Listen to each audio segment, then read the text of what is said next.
everybody. Welcome back to CADRE, Catalyst for actively designing and researching equity. Today, we're going to start talking about curricular barriers to supports. We're going to dig out the barriers and plant curricular supports. First, let's talk about what we mean by curriculum. So a lot of people think it's just textbooks or state standards. But for our work together, we're going to define curriculum as the content and the activities that engage that content. Now, there's a lot of content in education. Content for educators are things like district onboarding policies, teacher evaluations and ratings, as well as academic content. And for students, we also have a lot of content with state standards and academic content, graduation requirements, as well as the learning capacity, learning how to learn with social emotional skills and cognitive skills. Now, as educators, whether we're math or English teachers, special education teachers, and counselors, our role is not just to relay content. It is to engage the content with activities that we plan and develop, like in our lesson plans. So if you think you don't have control over curriculum, or you think curriculum is the job of state and district leaders, think again. We have control over our activities that we design. In Zaretta Hammond's book, CRT and the Brain, she talks about building intellectual capacity of students with the ignite, chunk, chew, and review process of designing the activities around your content. When you review your curricular activities, identify one where you want to improve. Let's say it's a lesson plan where kids weren't very engaged. Or another one is, let's say kids consistently don't do well on that quiz or test. That might be an area where you want to improve. Go through your lesson plan to see if you have activities that engage the content through the ignite, chunk, chew, and review process. If you are not igniting students, that's a barrier. If you're not chunking content for students, that's a barrier. If you don't allow time for students to chew on that content, that's a barrier.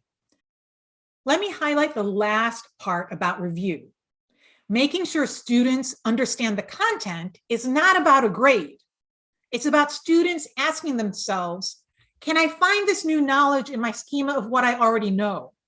We want to decouple the learning process from summative evaluations. Let me give you two examples of curricular barriers or supports. Here's an example of a curricular support. For counselors, this one's for you.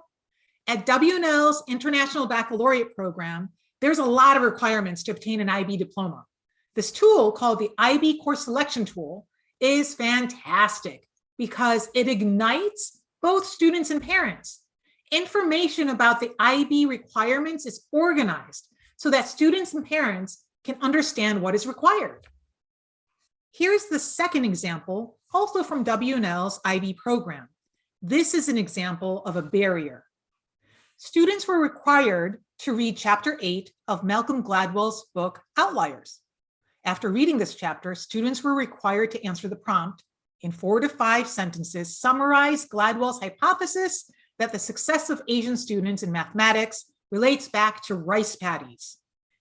Here's what Gladwell writes. Working really hard is what successful people do. And the genius of the culture formed in the rice paddies is that hard work gave those in the fields a way to find meaning in the midst of great uncertainty and poverty. That lesson has served Asians well in many endeavors, but rarely so perfectly as in the case of mathematics. The purpose of this lesson was to have students find connections between culture and math.